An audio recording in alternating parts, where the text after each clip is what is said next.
Good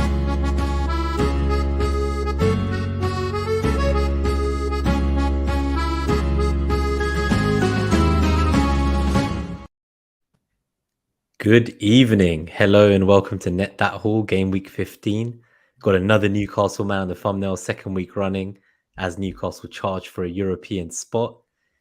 I also see the fake Newcastle jersey in the back of Mariner's room. I thought I'd start to dig into him before we talk about his game week. But yeah, so it's 10:15. We've gone live a lot earlier than normal because it sounds like the time zone difference hasn't changed with you yet. So that's perfect.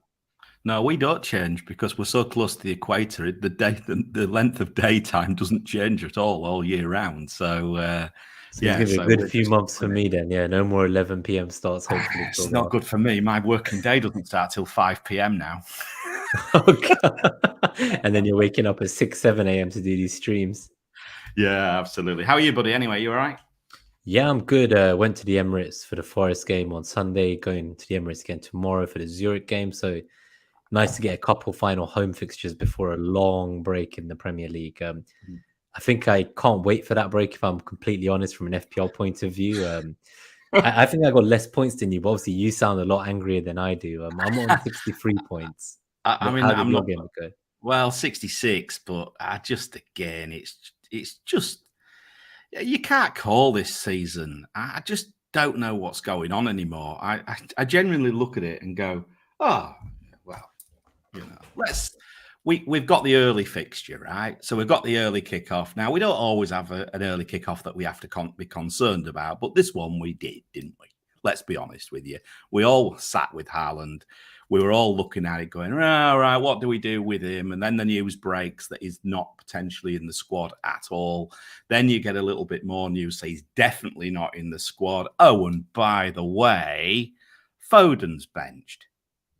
So I'm like, oh, for crying out loud. Again, another player who has completely frauded me in the last few weeks. Well, Pep has anyway, clearly. I saw De Bruyne on my wildcard for him. Yeah, and it's been terrible ever since. So anyway, it threw me into a bit of a flat spin, actually. I was sat in a bar in Singapore with some old colleagues, and it literally threw me into a flat spin. And by the time I'd got my head round to it, I thought, right, what am I going to do here? I thought I'm going to have to take him out because I've just got so many other issues. I'm going to have to take Foden out here. So anyway, I set myself up and went, right, okay, I think I'll fancy a bit of Almiron today. Right, excellent. Went to set, boom, not working. I was like, what the fuck? Yeah, the site crashed on me, but luckily I'd already made my moves just moments before. But by this stage, I didn't know who my captain was. I didn't know what my bench order was. I didn't know whether... Clearly, the Foden move hadn't gone through, which it didn't. So I missed out on the Almiron points, and I've missed out on him. And as a numbers man, I'm furious with myself. I can imagine. No, he's looking great, isn't he? Yeah, and yeah, that's brilliant. And then what else? So first of all, FPL, sort yourself out, for crying out loud. And I know we shouldn't leave it so late, but oh man, it's just soul destroying. And I mean, look, we'll let Gabe say his own piece about the deadline, because he's obviously had another issue because of the time difference that he sits in. Because he had Foden as his vice captain, didn't he? Yeah, I guess if the time zone was different, he could have seen that news. He likely would have switched that vice captain. It sounds like you both had a bit of a grim situation around deadline. Like my site crashed, but I'd already done my team by then. So I was watching the carnage unfold around me, thinking this is like the week when the free hits either like didn't happen or they did happen, but then the bench was fucked, as you say. It's crazy to think a game with 10 million players from a multi-billion pound franchise of sports is... They can't get something simple as that right. No, I know. It really is. It's annoying. I mean, look, I blame myself in some senses for not be jumping on Almiron before. I shouldn't have had to have thought about it last minute, but I did. But no, honestly, and then of course, right, so okay, so now my front line now, right, so I've got Foden. I've just heard he's played through the night as well. Now what? As soon as you woke up, I told you now he's starting to rotate. Right, so here we go. We've got bloody Foden. I've got Haaland. I've got Mitrovic, who I don't want. And I've got Tony, I was going to swear that I'm not. I'm trying to hold it back. Tony, who did exactly the same as Maddison and picked up a yellow card late on. He's suspended now against Forest. Now, you couldn't make it up. It saved me a job in some sense because he was toast anyway. But I mean, maybe not this week. I'd probably have played him, although Brentford are bloody awful away. So I was even contemplating taking him out. So with that and Foden, I've got 4 players I'm very concerned about in my front line on a week where I should be concentrating on my front line. I've got Doherty, Justin, and Gueye in defence. I've got to play one of those 3 swamp donkeys as well. I'm playing Patterson. I can't wait for the end of the season. End of the season. I can't wait for the World Cup. I just can't wait.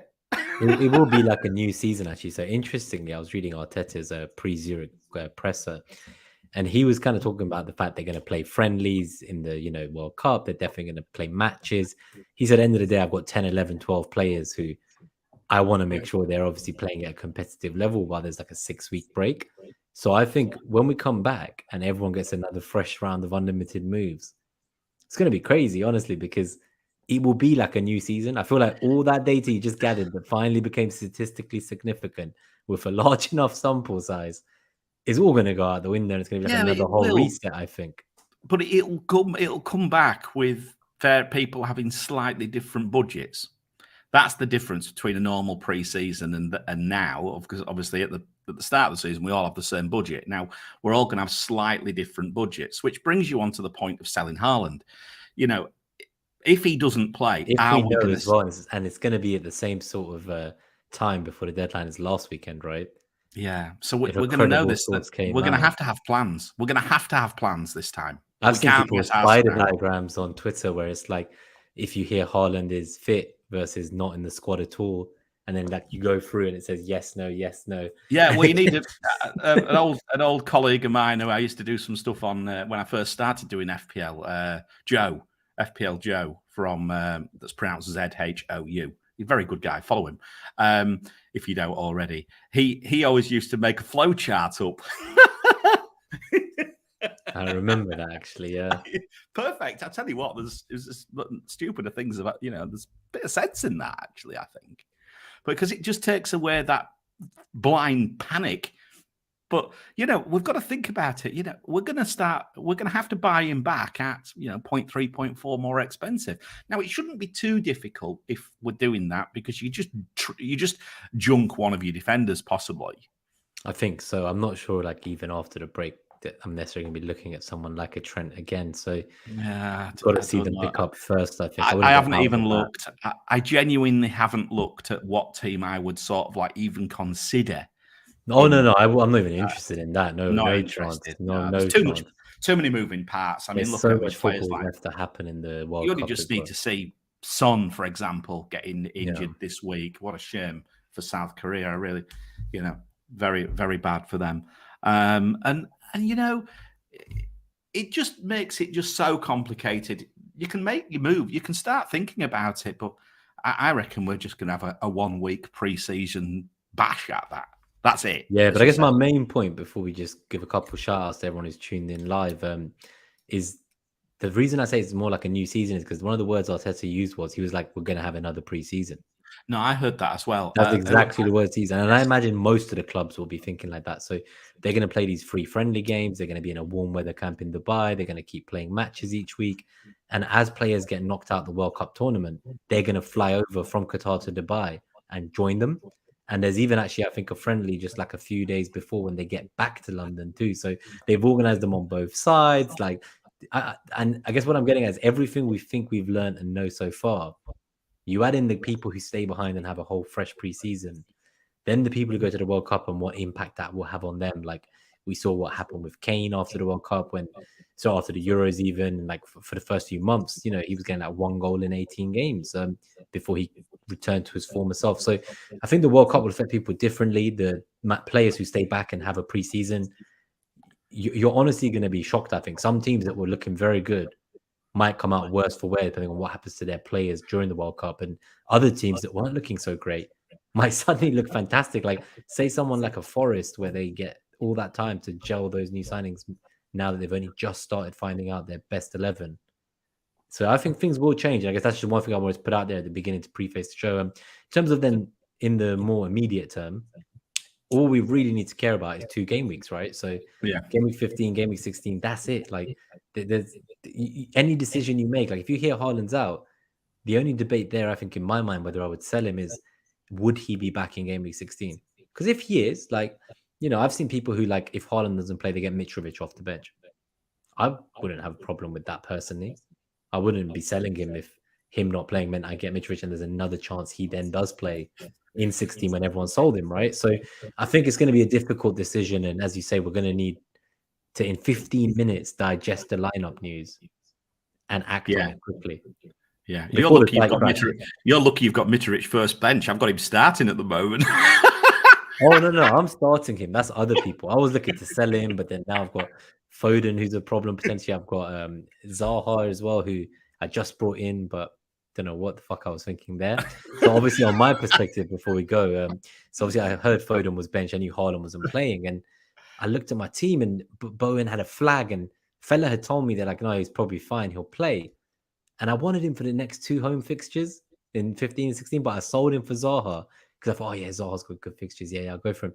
And I don't know what I was thinking because I just got rid of Zaha recently, like on Wildcard, and I brought him back in with a fucking transfer. And now here I am with Zaha in my team with 2 away games, looking at Bowen, wondering why I did it, and considering, should I just sell Zaha for Trossard or Almiron? Like, and that would mean keeping Mitrovic. You see what I mean? So because I panicked and didn't stick to my plan of rolling the transfer last week and having 2 this week, I can't do like Mitrovic and Salah to, like, something like an Almiron and a Kane. I can't make. So I might still take a -4 because I feel like if I'm going to take that, I've got to take it this week because even 2 weeks is not much time. If you're going to hit, yes, I agree. And to be honest with you, any hit now, there's limited time for it to pay off, but 2 weeks is better than 1.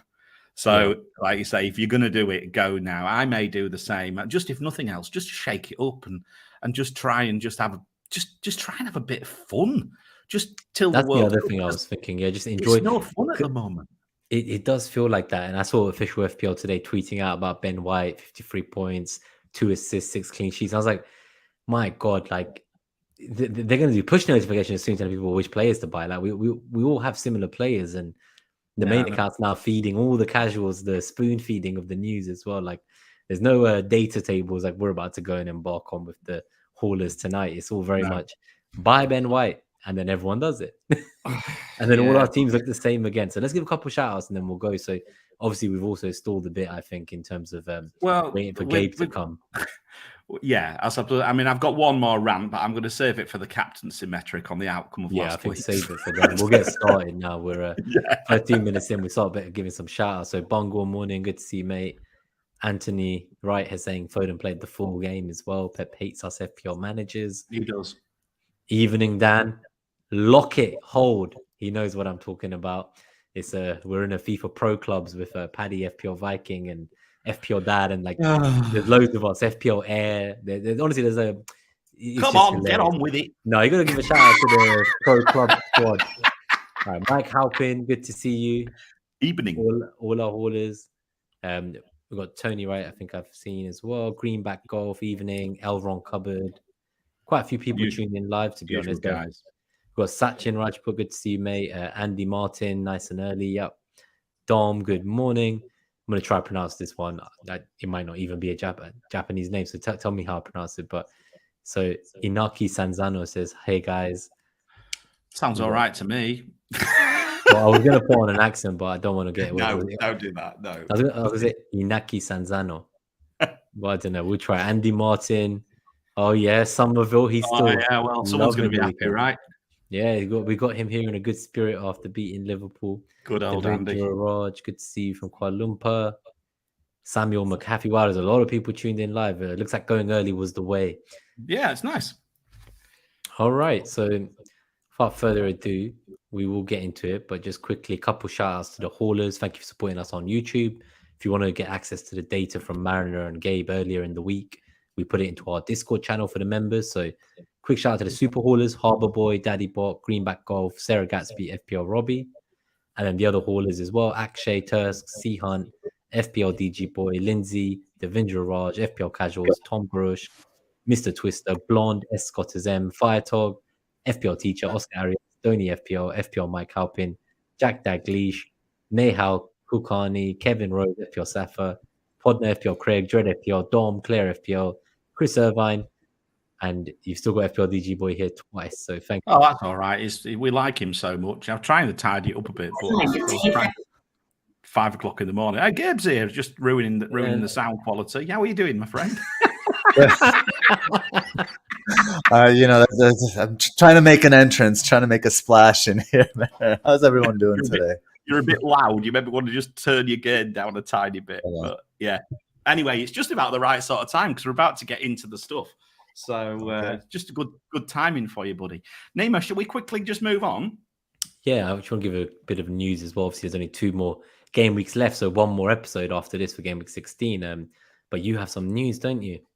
Yeah, we're going to do some World Cup content. Now, I've been slightly broadside because I've got to travel the week before the World Cup, and I'm on holiday for a week in the World Cup as well now because I've decided to go away for my birthday. But that said, we'll have some fixture difficulties, certainly for the first 3 game weeks, and we're going to try and do some captaincy stuff as well. But that'll be very much dependent on what data we've got hold of when the game gets going. But basically, the fixture difficulties, and there's a couple on the screen for you right now, they're based off the FIFA rankings. Okay, so very much, I don't think they've got much else because obviously you're looking at teams like how do you work out how a team's going to do against Qatar, for example? It's nearly impossible. So we're having to use the rankings. But also what I've also got is the form, and the rankings changes as well. So what we'll also be comparing, for example, is how the forms of each team are. For example, Iran against England. Iran are in great form. England are not. That looks a slightly more difficult game than what it suggests there. And these numbers are between 0 and 100, positive or negative, basically. So the bigger the green, the better the matchup. The bigger the negative, obviously, the worse. So, yeah, it's there. We've got you covered. So we will be doing some content. I hope you're going to enjoy it. And hopefully it helps you win your FIFA mini leagues, or even just your predictions. Because for example, I'm in a prediction competition at work. I'm going to use this completely for my predictions and see if it works. I'm not going to use any gut at all. I'm literally going to predict on the basis of these and see what happens. So yeah, that's that. Anything you want to add? No? I'm looking forward to this. Oh. Gabe, your sound quality is terrible. You sound like Metal Mickey. I don't know if it's I'm hearing a fuzzy sound, but whenever anyone talks, but I don't know if it's. Am I all right? Happens. It was when you were talking that, even when I'm talking now, I can hear a slight echo. So it could be just my headset's fuzzy, and you guys can hear everything fine. Someone crackly away. I'm not quite sure who it is. Can I check? Is that better? Oh, right. Gabe, you're terrible. Do you want to drop off a second and just see if it's I'll come back in? Hopefully it's going to disappear and not kill the whole stream. Are you still there? I'll tell you. Yeah, I can't hear the buzzing anymore. Okay. No, I think it's him. I think he'll have to sort himself out. I thought it was you. All I could hear was some crackling sound when you were trying. It wouldn't be a Net That Haul without a disaster, right? How on earth we're going to win anything at this Football Content Awards in a couple of weeks? God only knows. All we do is swear and make mistakes. Yeah, so I've seen that actually. I didn't know this, but Focal, Harry, and Raptor are all sharing a triple bunk bed, and Focal has the top bunk. So I'm going to stay in the same hotel, but I'm going to go luxury and get a private bathroom for myself. I don't blame you, mate. I don't blame you. I wouldn't want to be on the top bunk with them two. Especially after a few beers. For anyone listening who is based in Manchester, the Football Content Awards are on Wednesday, the 16th of November, but we're all going to stay 2 nights. So we're thinking we're going to do like a FPL meetup on the Thursday, the 17th.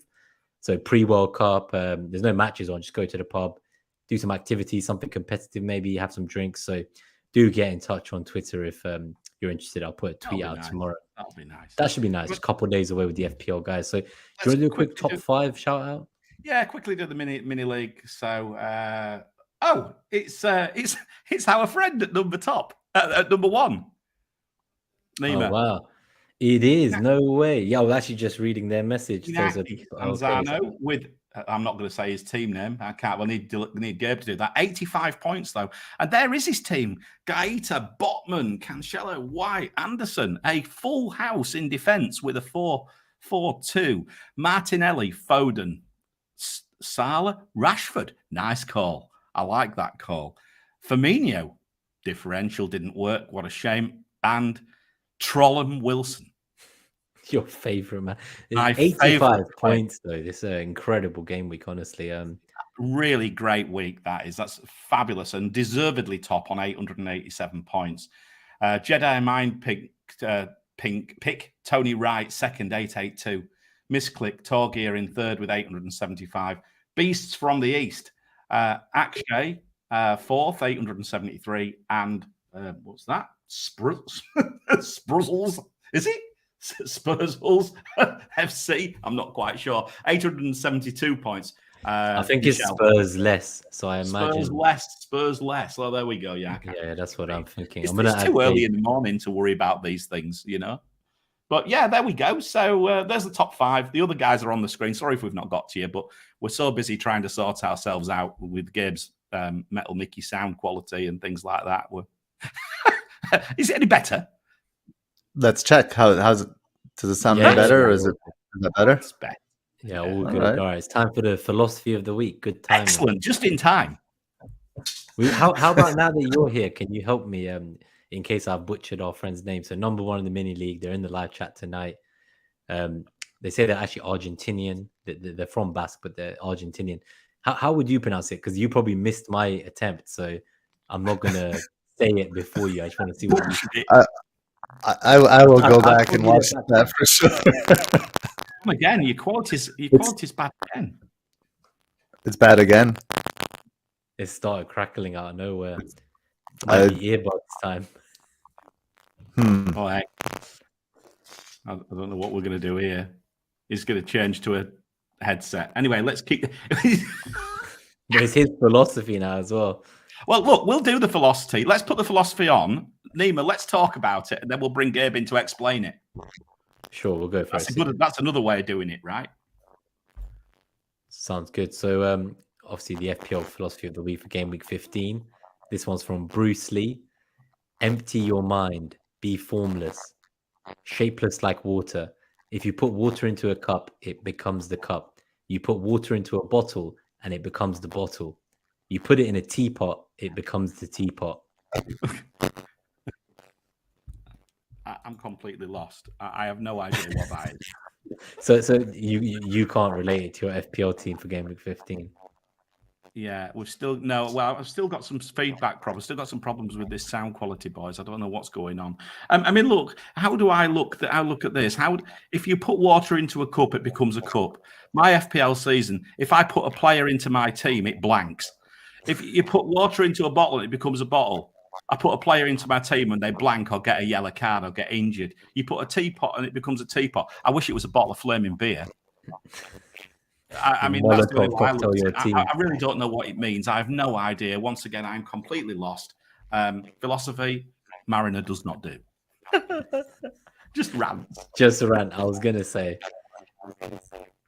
I was going to invite Gabe in to say something, but I can see the border because every time you do that, you're about to speak, the crackling gets worse. Does it? I just want to check. I'm just checking in. Is it bad? Oh, no. It is way worse than before. Way worse. Really bad suddenly. Well, way worse. I've no idea. Right, we'll have to keep going, Nima. We'll have to cover his stuff for him. We'll start on the first matchup. I think apparently he's also a little bit loud as well. We'll tell him that. Yeah.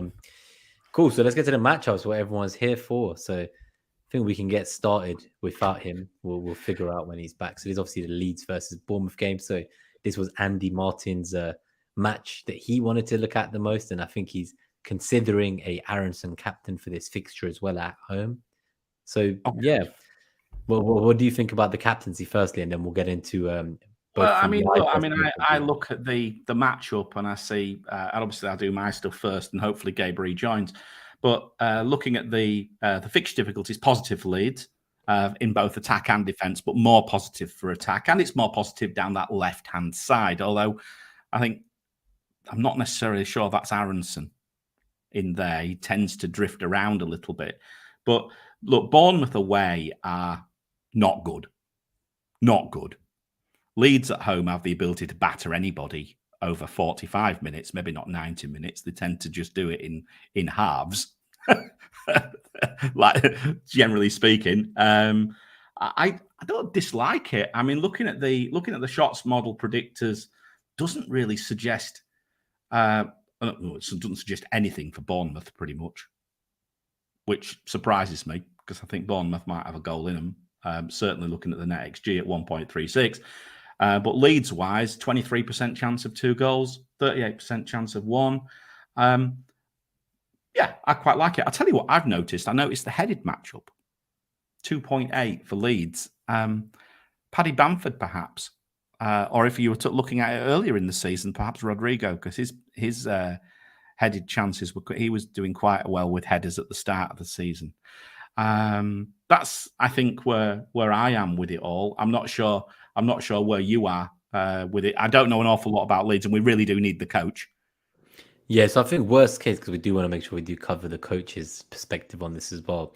We will come back specifically on Aronson from like a more football point of view as opposed to just FPL when Gabe is back in eventually. But just on the eye test from an FPL point of view, so what Gabe, and I think some of this is probably taken from FPL Teacher as well, potentially with his insights.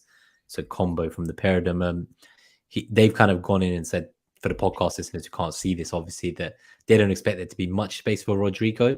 They don't rule out like a near post run as a vintage goal, but not likely. It's looking like he could have a difficult day in the office. And also the fact that they're both taking minutes off each other, as Andy's saying in the chat. That's why a bit of a pain, isn't it?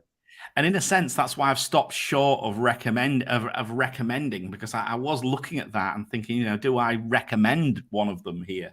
Because, if you were looking for a bit of fun, but the issue is, like Andy says, minutes-wise, there's always you're not quite sure which way it's going to go. But Bamford's underlying numbers in the last 6 are better than Rodrigo's. Yeah, no, I think he's obviously not played much football in the last year at all. So I think it's just difficult for him. Like, he's obviously chasing, I don't know, Andy, let us know if he has scored it. But from what I recall, he was chasing that kind of 100th goal. And I wonder if that's something that's still kind of being carried on his shoulder of like wanting this goal, but not necessarily starting every fixture, and must be a bit of frustration building up in him. But in terms of the assets that could be quite exciting, so they've said here, obviously, if Sinistera is fit, that's a great matchup in getting inside Adam Smith. So Adam Smith obviously plays quite wide, and so that could be quite exciting. I think Sinistera is very exciting, but he is that little bit more expensive. Aronson, who you've asked about, Andy, is obviously much cheaper, and you already have him anyway, so it's not even about transferring, it's about captaincy, I think. So we will make sure Gabe gives a perspective on the captaincy. From my point of view, like, I have watched Leeds a few times, maybe not as much as you, of course, Andy, but from my perspective, Aronson's like a major asset. So I've had him in both my draft teams from the start of the season. He was like a 4th or 5th round pick for me, so I really do back him. I don't know if my FPL style I could captain someone despite how juicy this fixture looks. I just think that City fixture is such a standout fixture. Cancelo was rested.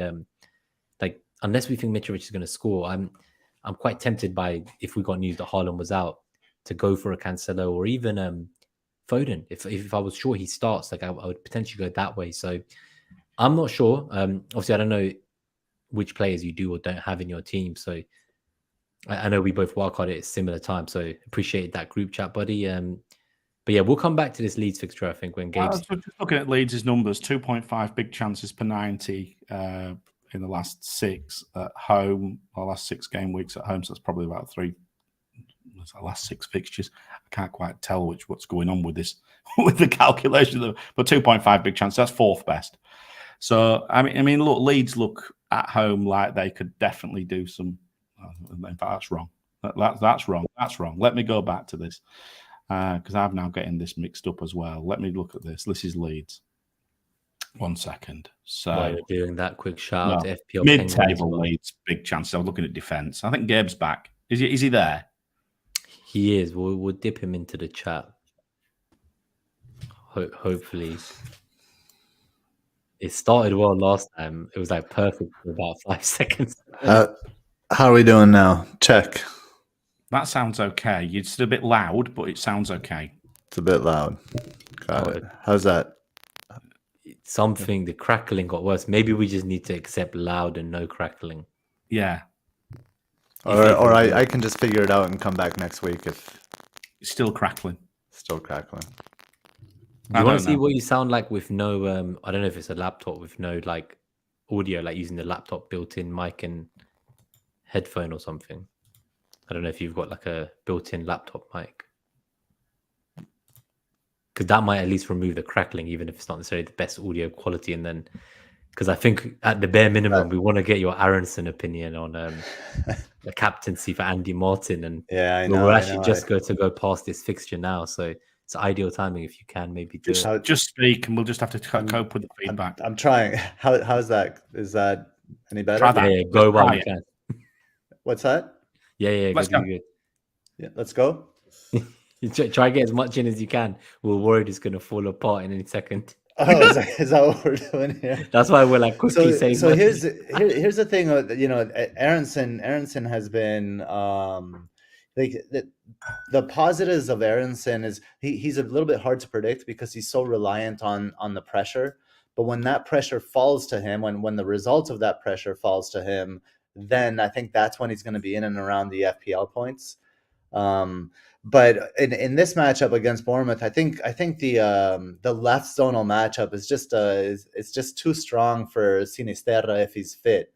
And you know we hope he is, because then I think we could really see him really see what his potential is against in a matchup like this with the vulnerabilities that Bournemouth are showing. So I think Aronson is too much of a punt, and you're depending too much on pressure falling to him, and that's not stuff that happens necessarily by design. He's the one pressuring, so you would think that those chances would fall to somebody else.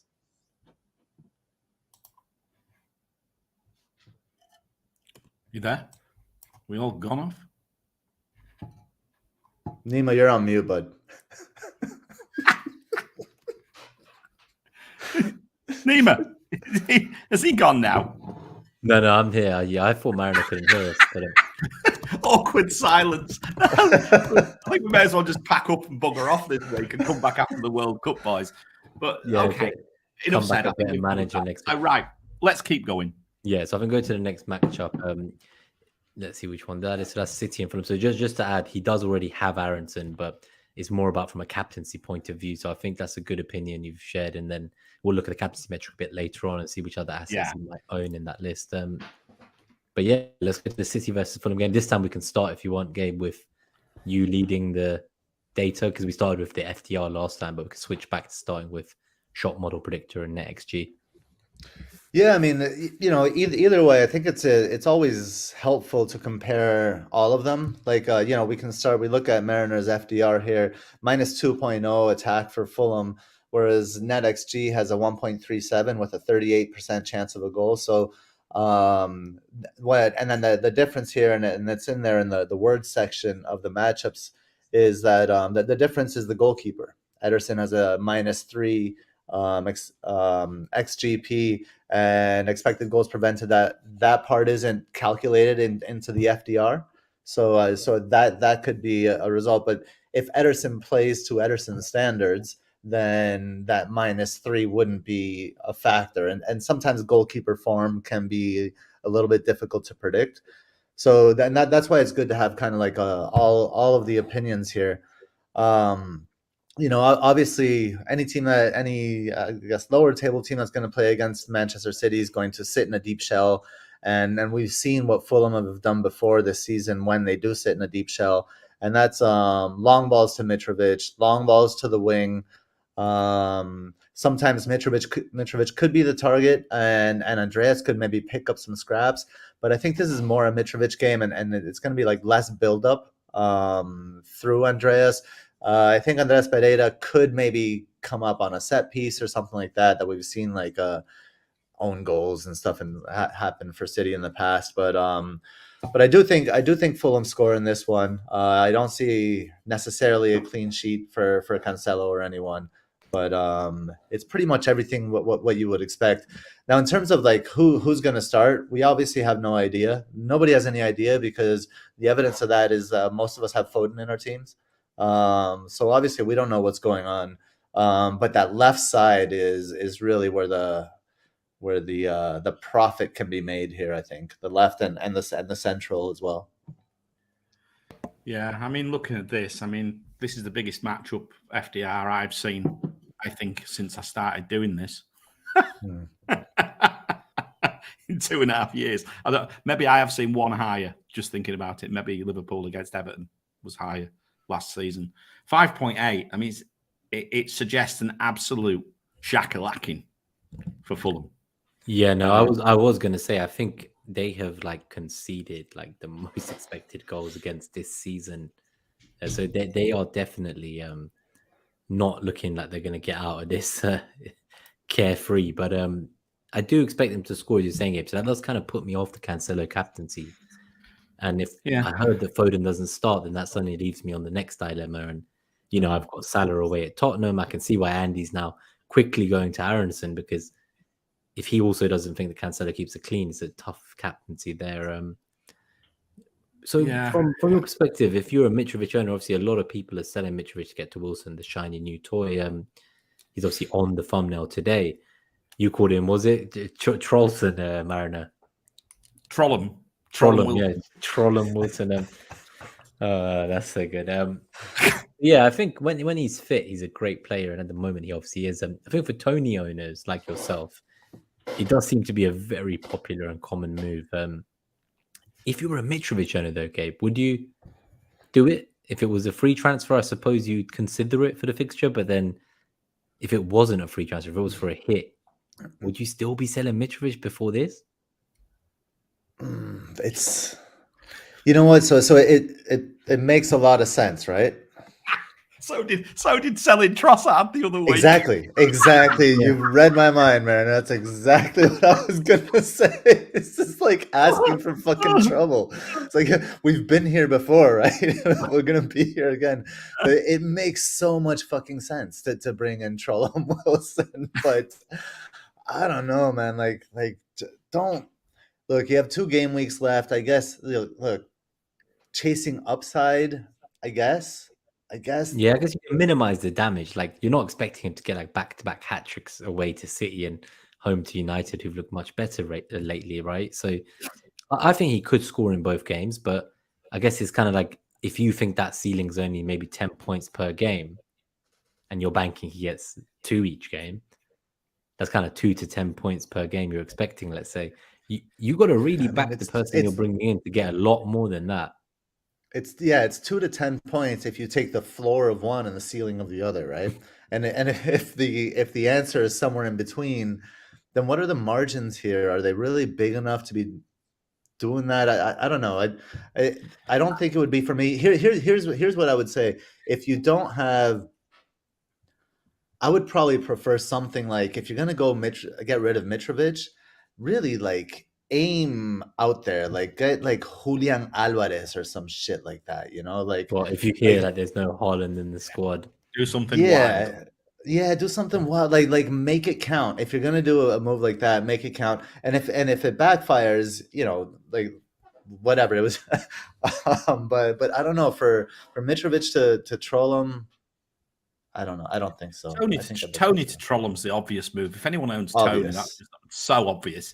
So I just think, you know, I may be, because I've got Tony I've got to get rid of, then, you know, it may be I might actually for once sit on my hands, not get rid of Mitrovic, and just let him and maybe try and see if he does a troll ad.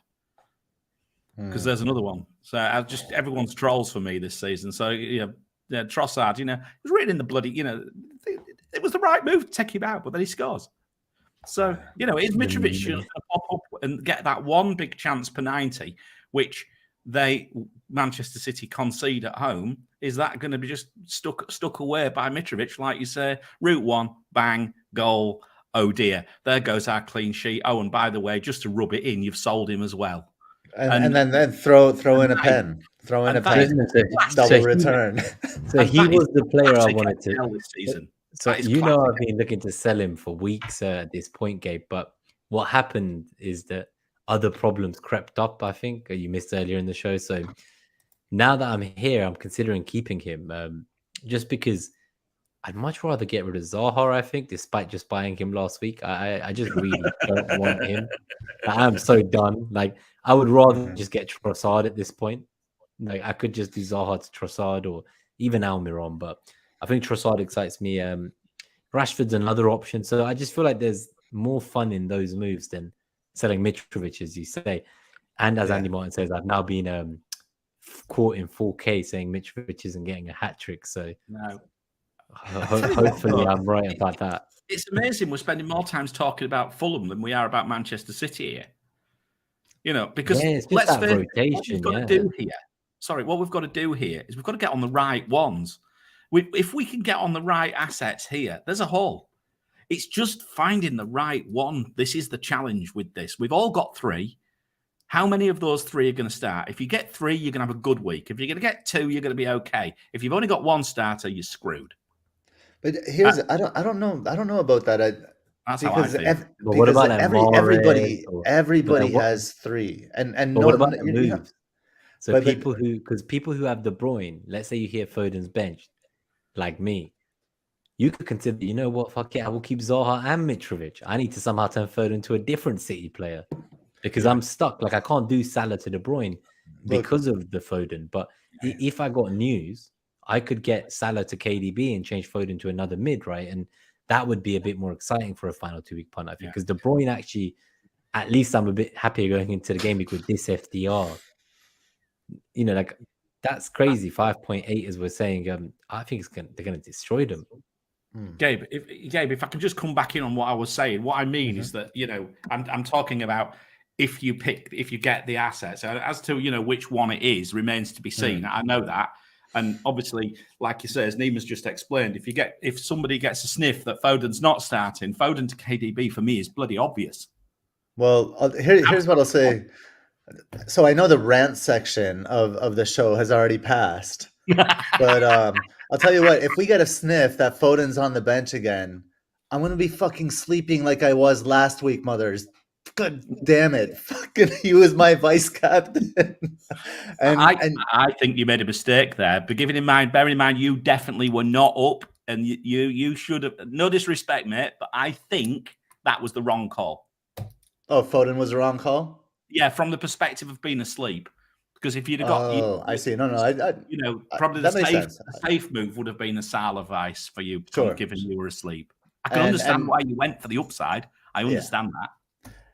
Look, that's a fair point. I think that's a very fair point. And Salah would have been my, you know, he would have been my, he was my safety move if I knew Foden was going to be benched.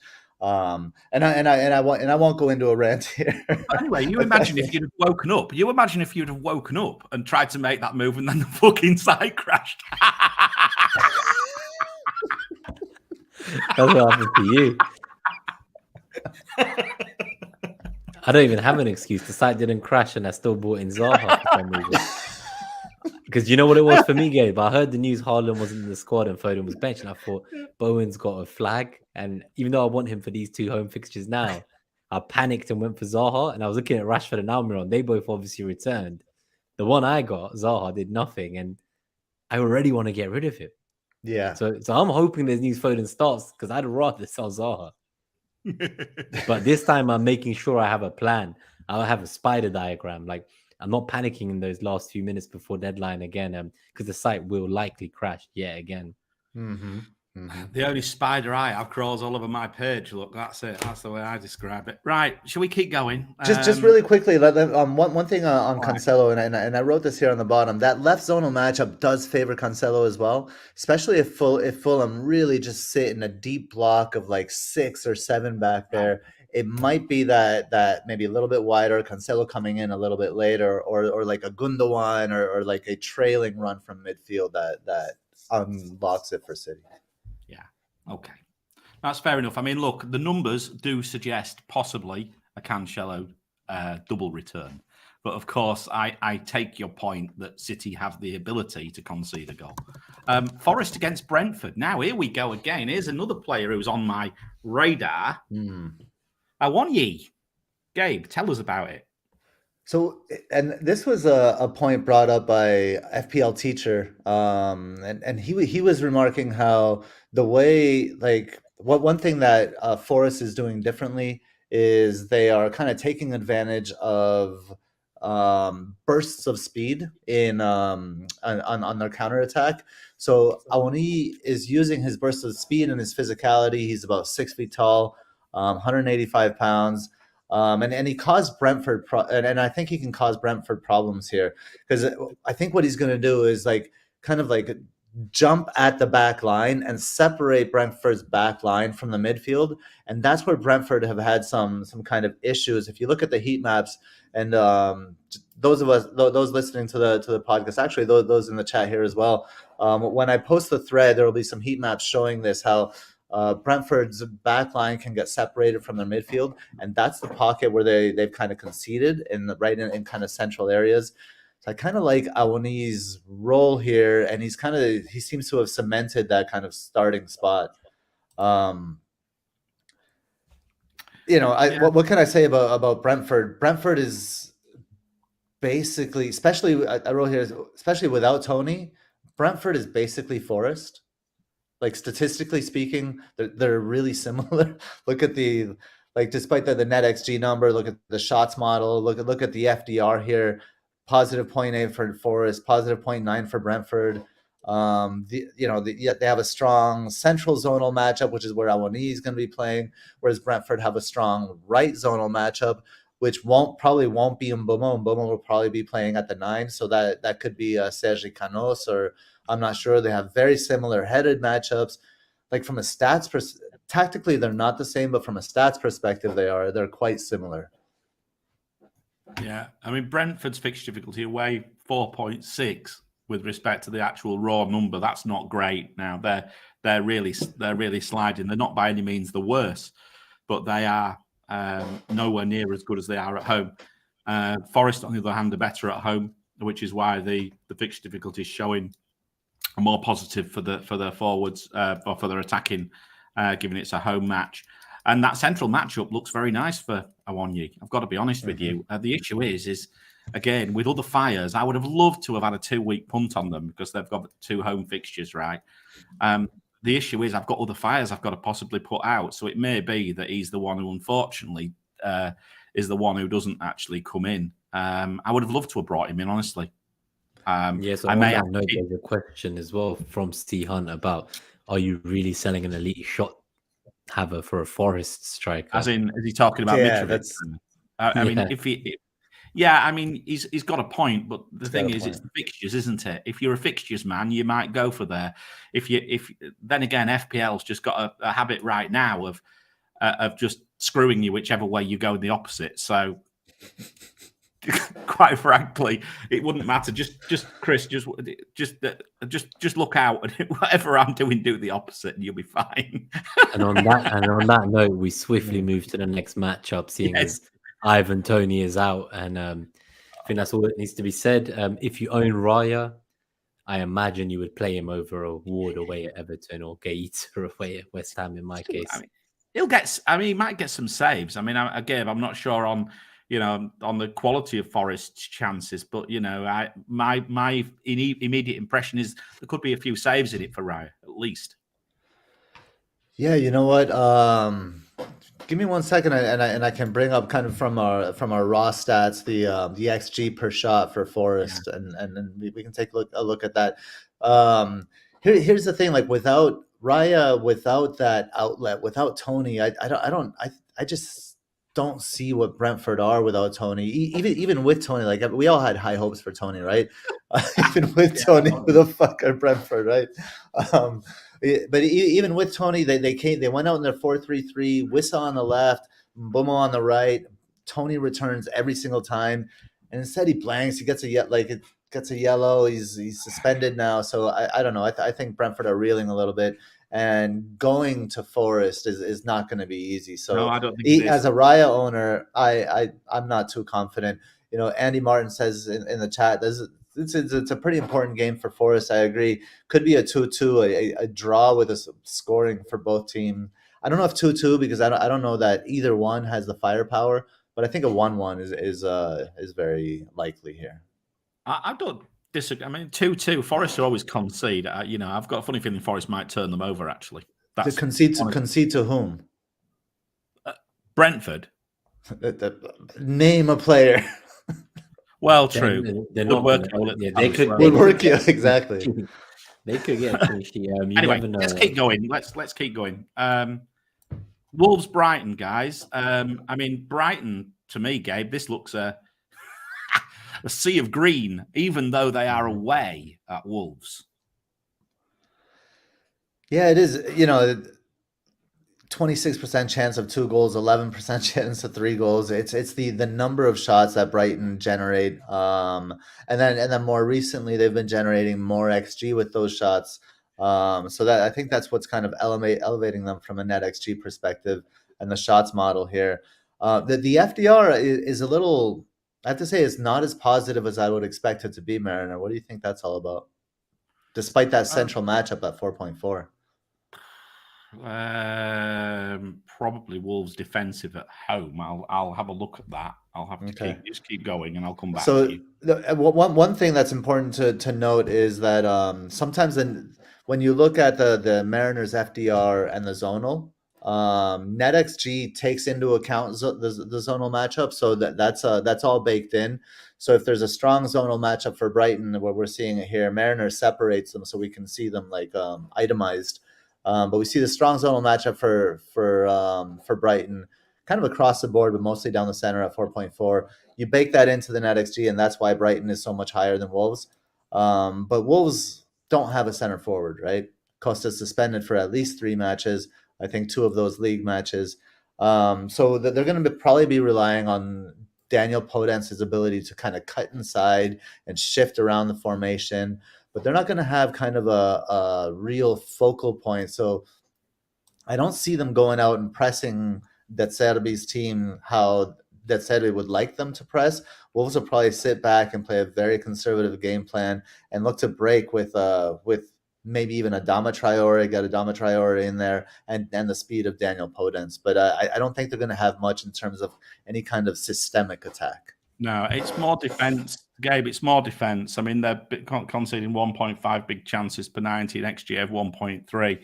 Brighton are creating 2.8 big chances per 90, 1.7 expected goals. So that's away. So, yeah, I think tempered by Wolves' defense at home. But saying that doesn't bother players like Trossard right now, does it? Doesn't bother him. The tougher the better right now for him.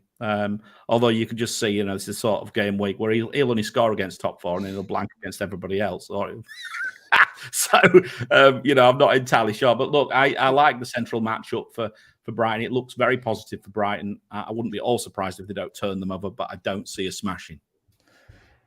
Yeah, I agree. I don't see a smashing. I see a little bit of a cagey match here. But one player that could unlock this all, and this is a teacher, FPL teacher again. He's been talking about this player for a little while, and it's Kaoru Mitoma. And Mitoma has operated in like almost maybe with more versatility for Brighton than Trossard. He's been a defender. He's been a wingback. He's played at the 10. He's switched sides. He gets up, he gets down. They move him around. He's super versatile. And I think he could be the kind of X factor that could unlock things for Brighton in this one. Yeah, fair enough. We've got some more comments on City Fulham. I think we'll come back to them later. There's an interesting point from Matthew.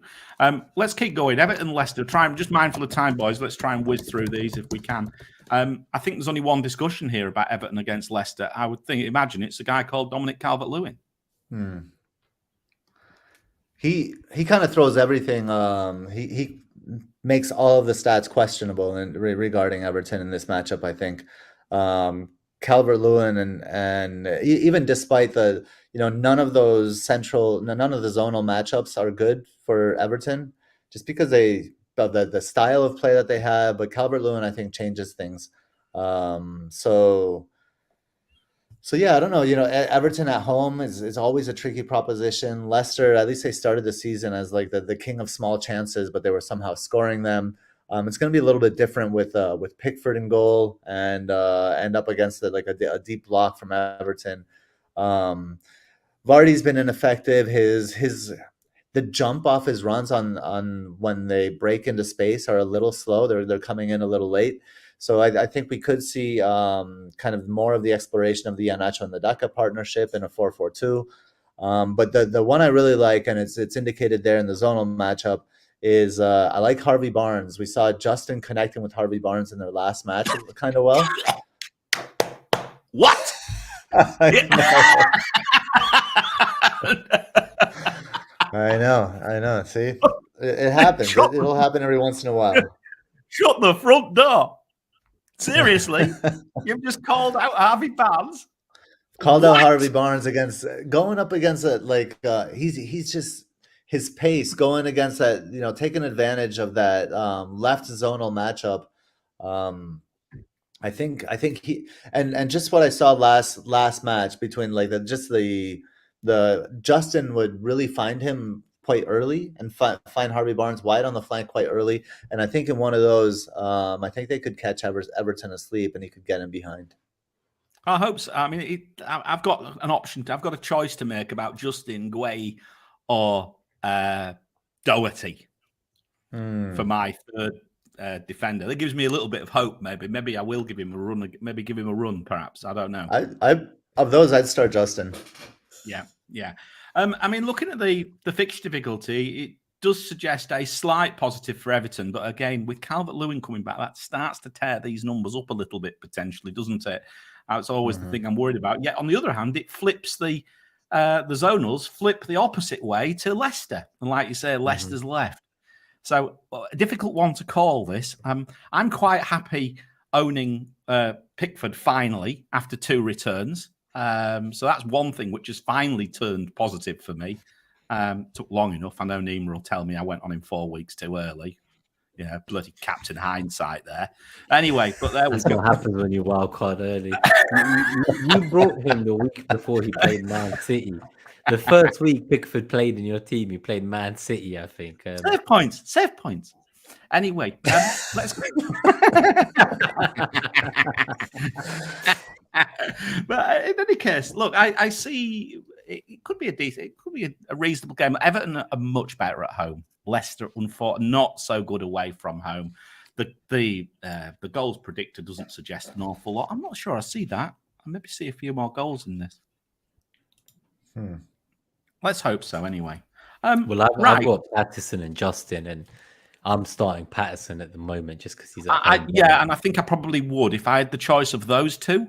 I think I would do the same with Everton being at home. Yeah, definitely. But it's very small margins in it. But I do fancy. I mean, I would if it's small margins, I always go on the fixture difficulty, and that suggests that it's a better from a defensive point of view. Yeah, than for Leicester, and that's because Leicester are away as always. If Haaland doesn't play, of course, then I'll get both, and I'll pray for a 0-0. I don't think you're going to get a 0-0 draw. I don't think that doesn't strike me as a 0-0 draw. Chelsea against Arsenal, guys. This is going to be an interesting game, especially given I own both Martinelli and Saka. I'll be interested to know what you think is going to happen with this one. Okay. Nima, this one's going to you first. All right. Let's hear your thoughts here. Yeah. So I'm benching Gabriel, the Maglish, the centre back. So that's a given. He's behind Justin on the bench at the moment. So I don't really rate it from a clean sheet point of view. Saying that, Chelsea do struggle to create recently from what I've been watching. So I feel like going into this game, we're definitely like a team that's doing better from an attacking point of view and creating chances. And I think it's going to come down to how clinical we are on the day. But when I kind of look at, obviously, the situation there with both Kante and Reece James out, I do feel that kind of impacts them significantly too. Being at Stamford Bridge is probably what gives me a bit of pause for concern, I'd say. I haven't really previewed this game yet. I was going to preview it on Friday after the presses, but with the latest news that Saka's in full training as well, like I have zero doubts now that we're going to give them a good game. So I am really excited for this fixture. I'm going to play both my attackers. So I'm playing both Martinelli and Saka. And, I could, like, it's a very weird situation to be in, Gabe. Like, obviously, I know that we've just scored 5 goals, but prior to that, we'd scored like 1 goal in our last 4 games, including Europe and including a 0-goal one against PSV. So there's this small little period where we were just scoring 1 goal a game. But prior to that, we had, I think it was 6 3+ goals out of 9 league games. Obviously, the last 3 league games, 2 of them were like 1 goal against Leeds and Southampton. And then obviously then we got the 5 against Forest. So I think overall on the season, what's that? That's 7 games with 3+ goals out of 12. I don't think there's many teams in the league who can do that apart from City at the moment and Liverpool when they were on form. So I honestly expect a lot of goals in this game. I just don't see the clean sheet. I think either team could win it. And I would be hoping for something like a 3-1 Arsenal, if I'm completely honest, just based on current form. Interesting. I mean, I'm not entirely sure. It looks like on the basis of the fixture difficulty, it's very pretty neutral. Slight positives for both attacks over defence. Zonal's slightly better for Arsenal down the middle and down the right. That might play into Saka. Only 3.8 though, Gabe. Nothing massive. But when it comes to the shots model predictors and the NetxG, then Arsenal stand out. Mm-hmm. So, but Arsenal 28% chance of goals there. 28% chance of 2 goals, 15% chance of 3 goals against Chelsea as well, which is kind of a big deal. I think it makes a big difference whether Kepa plays or if it's going to be Benjamin Mendy. So but Arsenal they create so much, right? They and Chelsea, the problem with Chelsea is the few goals. Potter has been very efficient. They've had some good results recently, but it's come out of their efficiency. Chilwell limped for early this evening. It's been a mystery why maybe that shows why he hasn't been starting. Why maybe he hasn't been exactly ready. But yeah, I think it's just a matter of like the quantity of chances that are created by each team, and Chelsea still have a lot to figure out. Like I wrote here, Gallagher is kind of a logical fit for like this half space creativity, but at the same time you're playing Pulisic as a right wing back, you're playing Sterling as a left wing back. These are like, honestly, when you look at the players on the teams, yes, maybe by individual quality, Chelsea have better players than Brighton. But if you look at the fit for the role, Brighton have better players than Chelsea in terms of what they're asked to do on the pitch. So that all of that being said, I wouldn't be surprised if Potter just keeps this one really, really tight, packs it in, and just kind of looks to break with players like Pulisic. Maybe Kai Havertz drops to the bench or something like that. And you go with speed against Arsenal, and you sit in a shell and just try to keep it cagey and you nick it at home or something like that. That would make more sense. I think all of the stats point to goals, but if you look at the strategy, it would probably point Chelsea is going to want to try to keep this cagey.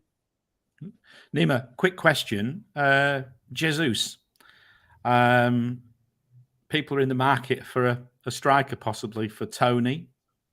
Bit more expensive. 4 yellow cards. Punt territory. 2 punty.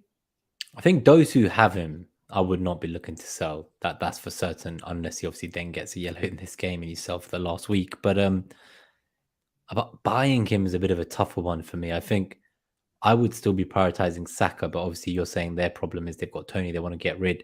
I think that Tony to Wilson move just makes too much sense. Yeah, to not just go there, because you probably would have to do it in 2 moves to get to Jesus. Now, if you've somehow got the money in the bank and you fancy going Jesus, like I don't have anything against it. I think it's been overplayed, like his kind of goal scoring drought of late. So I know he's not scored in like 6 games, but in the league at least, he's on like 5 goals, 5 assists. FPL wise, I think it's 6 FPL assists. because not all of them obviously count in real assists. You know, he's played 12 games in the league and he's got 10 or 11 FPL returns. He could have scored a lot more. And I just think that, like, he's obviously, you know, last game against Forest, I think he had a non-penalty XG of 1.3 or 1.4 game. Like, for a single player to have that as their non-penalty XG in a fixture, like, I don't know how he only walked away with 2 assists. So I definitely think, like, he has got an explosive ceiling and he will have another repeat of, like, that Leicester game. Like, there will be another mad haul coming. He has this habit. He has this habit of underperforming his XG for weeks, and all of a sudden, bang! Yeah, like, just suddenly next thing you know, there's like 4 returns in one game. That's right. You get that nothing and then 4, nothing and then 4. It drives you mad. But I mean, look, if it wasn't for the fact he had a yellow card, I think it's the 4 yellows that puts me off the buy. Like, you just see what happens, right? He picks this petulant yellow card up, and he's held off from getting it all. He misses the last game before the World Cup and has a nice rest. Yeah. It makes so much sense when you spit out the logic like that.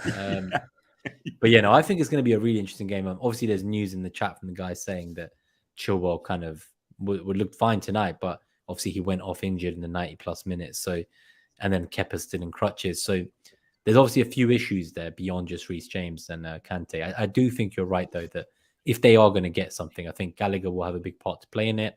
And I would not be surprised if it's Oba who scores and probably scores some shithouse header and celebrates too. Oh, that'll be painful. It will only be painful if he scores first, but if it's a consolation in a 2-0 or 3-0, then yeah. But as Mike says, when he scores, he'll run to the opposite end and pull his hamstring as he gets down to the opposite end to celebrate. Yeah, so it'll be fine. Don't worry about it. But he's just written in the stars he's going to score, isn't it? I'm afraid. So we've written. We starred the questions, guys, that are coming in as well. So at the end, when we get to the Q&A, we will make sure we cover that and timestamp when the Q&A is. So quickly rattling through again, guys. Aston Villa, Manchester United. I think there's only one player on my shopping list here, and that's Marcus Rashford. I'd be very interested to know, Gabe, what your view is on that. But in general, what about this fixture? I mean, the data suggests goals in this fixture for sure. I think Rashford is a great shout. Just because attacking that. So I wrote here, whoever plays the left attacking half space for Manchester United can combine well with Marcus Rashford. It's a shame it's not Bruno, because that's an area of weakness for Villa. They have a vulnerability there in their right defensive half space. And any player with acceleration, I think Elanga could do well there, getting in behind Dendoncker. I think Rashford, his pace will be used in behind Dendoncker, up front, but on that left side as well. So I think Rashford is a great shout this week. And I called out Ben Rahma against Manchester United's right side last week. He didn't get a return, but he was quite lively and involved in much of whenever West Ham were dangerous. So I'm going to go back to that side again and suggest that Leon Bailey could wipe out United's clean sheet in this one. I don't mind that. Well, I don't mind the idea of Bailey. It's Bailey, of course. It's a player I used to own. So, but although saying that, I'm sure most of us did at one stage. I mean, the matchups, left side for Villa, left side for United as well. There's another thing for Rashford. Although the fixture difficulty doesn't really see it, but that's I don't know whether that's more Manchester United away. I mean, Villa are not, I think, stronger at home than away. But I think when you weren't looking, I fed your metrics some qualitative inputs of good evening. Unai Emery is here, and he's not going to just let them beat him. It bumped them up. I mean, there is that. This is just remember, it's the Emery bump. Yeah, don't forget, this is the same manager who beat them in the Europa final. I know it's a different manager now at United, but those players, they were still there. They'll see Unai in the tunnel, and they'll get a little bit worried they're going to embarrass them yet again. I wouldn't be, but the thing is, Nima, I mean... I mean score a goal. I don't mean win. If they actually win, then damn, that is embarrassing. But United, jokes aside, have been very good. I think from a defensive and attacking point of view, since around Gameweek 4, after that Brentford tie, obviously, they are top 3 in the league for both from a kind of expected goals against and the chances they're creating. So I do think they're a great team. I think Rashford would be someone I would be excited to buy this week. What do you guys think about Shaw? So there's been a lot of talk about Shaw because Dallow's on 4 yellow cards himself. I don't mind it. If you needed to buy a defender, I'd rather be buying a United defender at like 4.7 million for these final 2 weeks than some of the other options available to us. But they've got but they're away both. Yeah, both two away matches. So then that kind of leaves you to like, is there even upside in defensive transfers with 2 weeks to go, or is it actually? If I was going defensive transfer, I'd only go one place alone, and that is Cresswell at West Ham for the 2 home ties. Only one. I agree. Because he's on set pieces. They've got good fixtures against Palace and home against Leicester. They've got good attacking fixture difficulties, 1.8, 2.1. Good defensives, 2.1, 0.7. For me, that is nailed on. Cresswell is the most upside defender there is in the last 2 weeks for me, by a mile. And then I guess aside from that, then it's a shame Bruno was suspended, because I think that would have been my exit route from Salah if I was going to move this week. That would have been like a nice move for me, I think, going from a Salah to a to a Bruno, because I can't get to De Bruyne with the triple city already.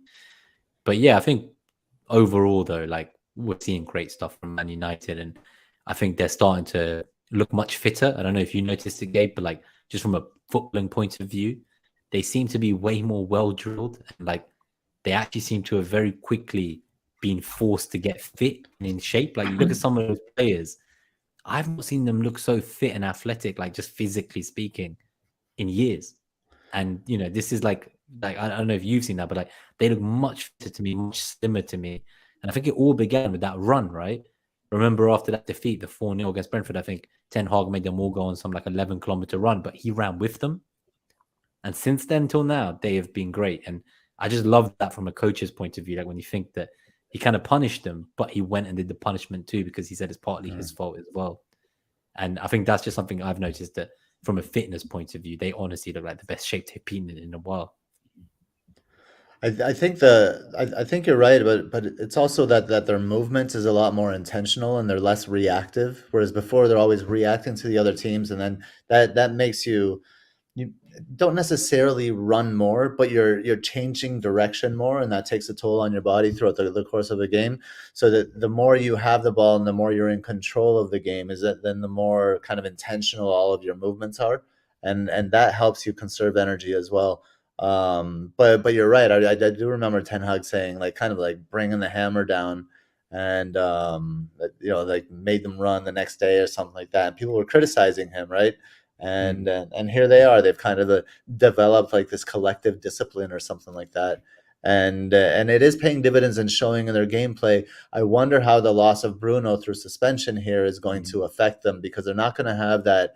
So what they've been doing is either linking from Casemiro to Bruno or Eriksen when he's in to Bruno.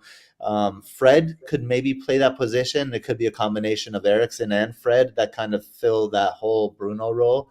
So I want to see how Ten Hag manages the loss of Bruno. But with Bruno there, he's really been pulling the strings so incredibly well, holding up play when needing to, and then driving it, changing the point of attack when needing to. Yeah, I think that's a great overview of this game. So let's go through to the last. I think there's probably just a couple left, right? Southampton, Newcastle, and I think we still got West Ham as well to look at. Well, Southampton. Yeah, go ahead. It's interesting, Gabe, and I'll tell you why. Because your NetxG doesn't take into account home and away, right? And I think this is a tighter game for me. I still think Trollum, I think, is the obvious pick. I think Almiron as well is. It looks like, how much longer am I going to ignore this man? But it's Southampton are at home, so let's put that caveat in. So one question is, the zonal matchup here for Newcastle 5.1? These are like Salah levels, right? So do the zonal matchups take into account home and away? No, they don't. They don't. And so that, I think we're seeing both of those things. The fact that the zonal matchups are baked into NetxG, and the fact that NetxG doesn't take into home and away.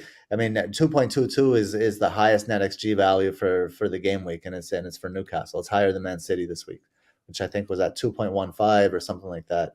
So yeah, NetxG really likes Newcastle, really likes what all of the chances falling for Almiron and Callum Wilson.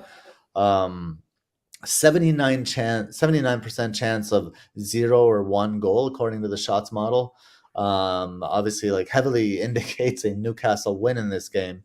And then the other thing I'll say is, one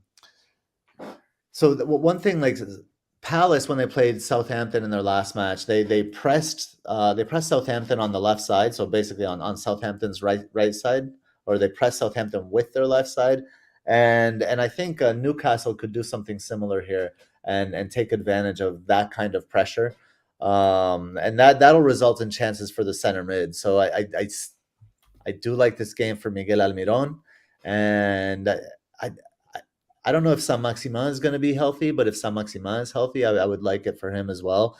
Who knows? You could even see a Joelinton return here if that pressure, because if they're pressing on the left side, right? Joelinton plays in that left half space for Newcastle, so he could even come up with something here if one of the result of those pressures falls to him. Yeah, I mean, fixture difficulty looks about neutral again. Slightly better for Newcastle over Southampton, slightly better attack over defence, but pretty neutral. Zonals, as we've said, very, very good for Newcastle down the middle, but not split home and away. Southampton, not split home and away, still not very good. So I quite like the idea. I do. There's a possibility for maybe a Trippier return, a double return here this week again. I have to get a Trippier double return, or else I take a red arrow. Yeah, the clean sheet fucks us. Yeah, all those Pope owners out there, man. They're everywhere. Yeah, a nice assist from a corner, please, Trippier. Thank you very much. And a clean sheet would be very nice. I think Wilson's very, very obvious. I just think the horrible thing is he's sometimes too obvious, and that is the truth for you. As per Hail Cheaters, the truth is that every time I bring Callum Wilson in, he blanks. The truth is inevitable. The truth is inevitable, and that is inevitable. That when I bring him in, he blanks. Exactly. Are you buying him? Yeah, probably. You're not now, are you? No. So if I hear Foden's bench, there is one other plan I looked at, and it was like the most recent one, and that was that I could actually just rather than going for like a Trossard or any of these players, I think I could go down to Almiron and then afford to upgrade my dead 4.3 million striker all the way up to Wilson. So there is the opportunity there. It would be a -4, so I basically be taking a -4 to get rid of Foden and not get Justin off the bench. Well, I guess Foden will block Justin on the bench anyway. Yeah. But yeah, so it was kind of that kind of thinking, is rather than selling Mitrovic straight to Wilson, just going from my dud bench for the third striker all the way to Wilson and downgrading elsewhere.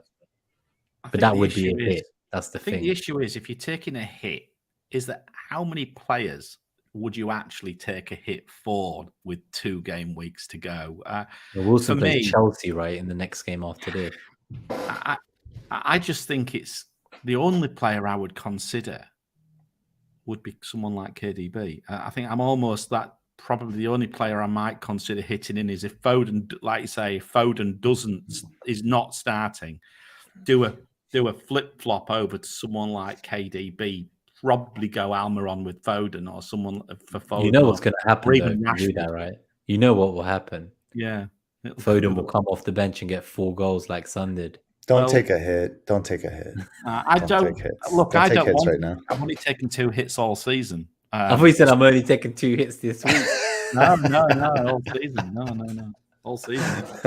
I took more hits in 2 weeks than I've taken at the end of last season. I've taken all season this year so far. All right, let's go to the next games. But just before that, let's keep going. I'm a bit mindful of time. I'm going to have to maybe jump go to work soon. Yeah, so Lavia is back in training after 2 months out of Southampton as well in the centre midfield. And I don't know if it's too soon for him this game, but if he is ready to start, I think that will also give them a bit more solidity in the middle. But West Ham versus Crystal Palace. So yeah, this is the troll derby. Zaha, the other troll versus Skamaka and Bowen. I mean, look, this is where I am on this one. Skamaka was on my radar, maybe not so much now. I think he was my plan, yeah. And then I'm not so comfortable with him now. Bowen is out of form. Not sure about him right now. But look at that matchup for Cresswell combined with the headed matchup. It screams Cresswell again. But is that a big enough upside move to move a defender at this time? And again, it's this stupid season. If this season didn't have this World Cup in the middle, Cresswell's a complete no-brainer for me. Given the mess that I'm in with my defense, he would be straight in. But given the fact it's 2 weeks before a break, is Cresswell sufficient? Is there sufficient upside in Cresswell? I'm not sure. Gabe, where are you on this on this match and things? I mean, there just isn't sufficient upside in West Ham in general. You know, I like Cresswell and everything. You know, if there weren't a break coming up, I think Cresswell would be a good long-term move and all of that, right? Yeah. But I think a lot of this match will depend I don't know if Fabianski is healthy, or if I think Areola might play this one. And that's a big difference. It's a big drop off in the goalkeeper. And if that's the case, then maybe Cresswell isn't as attractive because the likelihood of clean sheet will be diminished. Again, it's another strong zonal matchup for Benrahma. So I'm going to throw my weight behind Benrahma one more time and say that I like for him to get a return. And this is a little bit better for Skamaka as well, because Skamaka, he a couple of weeks ago we talked about how he pulls to the left, and when he pulls to the left of the goal, that he opens up space on the right for Benrahma, or not for Benrahma, for Bowen. Sorry, we haven't seen Bowen take advantage of that space recently, and I think Skamaka just hasn't been playing very well of late. But this is at home against a Palace team that is extremely passive away. I think getting all these names mixed up. Skamaka could kind of pull some strings here and open up space for both Bowen and Benrahma. I mean, Skamaka got subbed early, didn't he? Yeah, and that's another problem with him. He often gets subbed around 60 or 50, even before the 60th minute often. Yeah, another reason why it's put me off him a little bit. Yeah, because that was on him. I was interested in him, and then Skamaka had started the last 6, but when Antonio came on against United, he actually looked okay. So I think it's just that little niggling doubt that not only did he get subbed earlier than normal, but the replacement actually did okay compared to how he was getting on the day. Partly, I did think he got subbed because he was on a yellow. Yes, the manager was worried.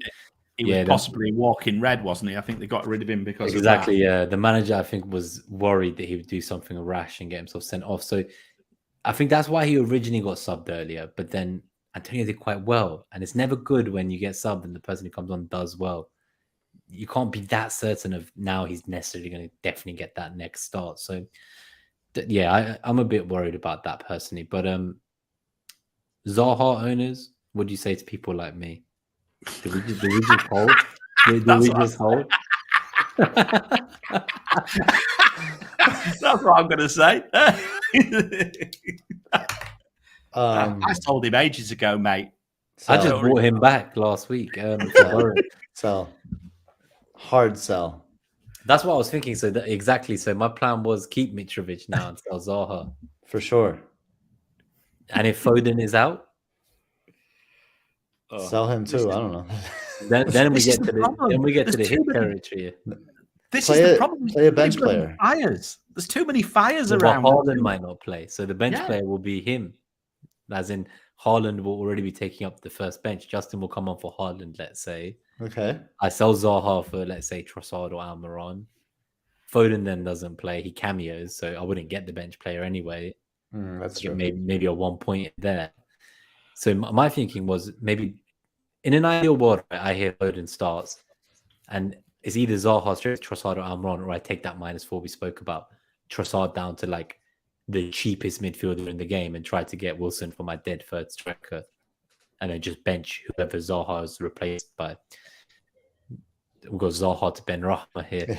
There you go. I don't know if I can handle this Bowen to Zaha back to Bowen. Ben Rama in this case. Like, I just can't. I've had so many side made moves. Remember at the start of the season, I think it was like 6 weeks in, and James like contributed to 3 of my transfers because like I brought him in, then he got sick, so I sold him, and then I brought him back the week after he was sick. I had Perisic for a week, so 3 transfers out of like 6 at the time were all used on one player. I need to get out of this habit of jumping in and out of the same assets. I think. Let's go to the last matchup. And then we'll say, you're just overthinking it. Why don't you go to Almiron and just be done with it? His numbers are good, and it's got and at the end of the day, he's got even it's Chelsea next week. That's a positive matchup because Chelsea away from home are crap. I don't know. I think I would personally go for Trossard. Yeah, I'd rather go for Trossard. There is Trossard as well. There is Trossard as well. I'd rather go Trossard. Yeah, I mean, he's got a better. I mean, the numbers are pretty similar for next week, but he's got a better matchup next week against Brighton. That's the other one. But against Villa. Sorry. Yeah. The only thing that worries me there is how quickly can Unai Emery get the defensive, because he plays a very defensive style of football. My God, if he's got that in place by that week, I don't know how great that is for Brighton. So Tottenham versus Liverpool, the blockbuster match of the weekend. No Son. What a shame. No Son, no Kulusevski, no Richarlison. What are Spurs going to do going forward? I was seriously considering a Kane. I thought Kane would be an excellent shout against a very, very leaky Liverpool if Haaland wasn't fit. I've cooled on that now. Son's out. Liverpool are awful. Quite awful. I still own Salah. Don't know what to do about him. Too many fires to get rid of him now, especially given they've got a home game next week. Gabe, what is the suggestion here? Kane's going to drop deep to check and receive the ball from like Lloris or something like that. And he's going to play it wide to himself, run up the wing, cross it, and then he's going to get in the box and he's going to head it in. It's the only way. the data here suggests that. Well, I mean, the FDR. It's interesting. The FDR heavily favors Spurs, but Spurs attack at least, and I don't know. I don't see it in it when I watch them. I don't see it in their attack. And then NetxG and the shots model and the zonal matchups, they disagree and they slightly favor Liverpool. So I think just the inconsistency in the metrics here, the loss of Son is enormous. I think like you're going to be playing like Lucas Moura. I don't know who else they're going to throw out there. See if they can get Bergwijn back or something. Spurs will, they're going to have one option. It's going to be Kane, and Liverpool, I think, are going to be able to take away that option. It's quite simple when you're that one dimensional. From Liverpool's perspective, we see the central matchup here at 4.8. I think Salah and Trent are going to turn into just like chance creators on the right hand side. Both of them, I think, they're just going to be chance after chance after chance after chance for Darwin Núñez. So I really like Darwin Núñez in this matchup, despite trolling him all season, with good reason because he's never been a starter and he's never been good. But the stats and the kind of tactics kind of line up for him in this one. So I think he could get a return. We see the headed matchup here as a positive 2.7. It's not extremely positive, but it's good enough. We'll take it. Spurs, I think NetxG and the shots model like Spurs, basically because of how poor Liverpool have been defensively, like you said, Mariner. Yeah, their fixture difficulty for defense away from home is really poor. They're in the bottom 5 now. Yeah. So they are really, really poor. The thing is now, of course, is Spurs might not have the ability to capitalize on that. That's going to be the challenge here. Spurs got a message. It's Spurs defensively are very good at home. So bear in mind, is this zonal matchup because it's home and away because it's not split? Is that the case, or is it the fact that they're just not conceding big chances, Gabe? That's the other thing. They're conceding chances, but not big chances. That might be worth checking that out. But look, I just think that for me, there is very little positive for Liverpool in this game. I can perhaps see them getting something in going forward. But defensively, I think they're in trouble.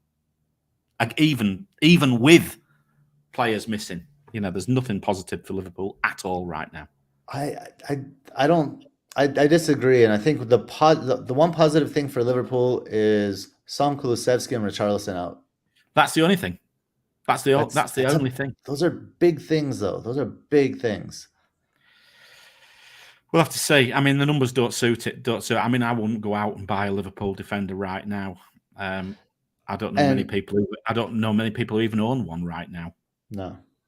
I think just from an attacking point of view, so I know Liverpool have been very poor defensively, but across the season they're still second for XG, and even over the last 6-7 game weeks they're second yet again for XG. So from a chance creation point of view, like, I have no problem captaining Salah this week if Haaland's out, if I'm perfectly honest. Because if I can't trust Cancelo's clean sheet, if I can't trust Foden starting, and I hear he's not starting, I will be captaining Salah in this fixture, and I have high hopes for him. That's a big call, that. No, I have high hopes for him. I think they still create a lot of chances, and I think like Spurs, like they banked everything on this fixture. Like I think in the Champions League last night, like they played like a C team. Like it wasn't even a B team; it was a C team. Apart from obviously the front two, so they were obviously thinking with one eye over their shoulder at this fixture, and I know they'll be ready for it. But I just don't see them getting through this fixture unscathed, to be completely honest. With Son out, I think that's too big, and they're really missing Kulusevski as well. So, like, I don't see a Liverpool clean sheet, but I do back them to win this game. Yeah, but I mean, you're talking about players who are missing, who are attackers. The defensive. If they've rested players and they're very strong defensively at home, it could be a long day. My gut feeling tells me that Liverpool might get one. I don't see them getting any more. That's my perspective. I'm looking at 2-1 Liverpool. I just don't think I could captain Salah when if I've got two City assets, I might actually do what Gabe did last week and actually just hope to God one of them starts. I genuinely, I know there's a big debate in the chat about Fulham and they're better. This is City at home. Yes, the only chance there is that City rest a load of players because there's the cup coming up, right, Gabe? Yeah. That's the only thing. Third round cup game against Chelsea. We're jumping around. Maybe we should go to the captaincy now. Yeah, let's go to the captaincy. But I think just in terms of Fulham as well, I did want to add to that because I know it was in the chat. So instead of doing it in the Q&A, we might as well we basically answered it now anyway. But so Matthew had said about people overplaying how much City will batter Fulham. They're seventh for a reason, and obviously, they've gone at Arsenal and Spurs and lost narrowly. Like I don't disagree with any of that. I think if you really look at that fixture, Fulham scored because Gabriel was dawdling on the ball and Mitrovic just took it from him and went in and scored. That was basically it from my perspective. They don't create as much as maybe we think. In terms of just defensively, they have the worst XG conceded in the league over the whole season and over the last 6 or 7. So no one is conceding chances as much as they are as a team. And at home to City, who are like, clearly pissed off that they're not top of the league and they're looking to get back up there. You got Arsenal playing against Chelsea. City are going to look to absolutely make a statement victory here, in my opinion. I'm looking like 3-1, 4-0, that kind of result for City. I think they will score as many as people are maybe predicting. I hope not, by the way. I hope not. Like 4.5. 6. There we go. I honestly think they could, but I hope for everyone's sake in the chat and for my sake as an Arsenal fan that they do drop points somehow. That would be fantastic.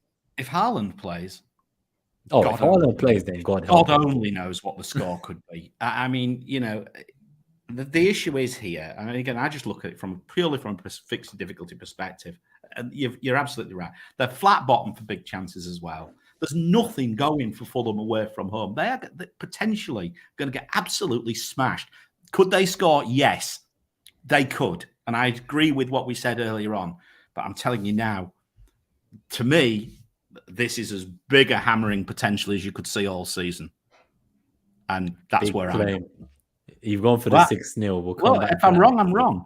But the numbers suggest it, and it's all for you to decide whether you agree with the numbers or not, isn't it? That's what we say on Net That Haul. We don't spoon feed you, but I'm telling you now, you need to get those right two City assets up front, or even 3. Yeah, I think Colin makes a good point just to add to that, which is the reason they're conceding so many chances, because they are always going forward. So they do play on the front foot. And I think that's why we're accepting that they probably can score against City. Yeah. Yeah. But that's I think that's just where I come from. And I think, when we look at the metric, the captaincy in a minute, I think we'll see where that takes us as well. All right. I think we can probably skip. What do you think? Do you think we can just jump past the other stuff. Just go straight to the captaincy. Yeah. All right. So in that case, without further ado, if you've enjoyed the show so far, we found it helpful, please do hit like. We've not plugged the like till 1 hour 35 into. Crikey, I forgot there's a 9-0. Colm's just reminded me there was a 9-0 this season. Fucking hell, I've got to go some to beat that. You've got to go somewhere, yeah. Maybe they can be the first 10-0 in the Premier League. Yeah, it could be. No, I doubt it. I highly doubt that. That's unfair. If they lose it, God help them if they get a player sent off. God help them. But all right, so let's get to the captaincy metric. And obviously the metric doesn't account for injuries.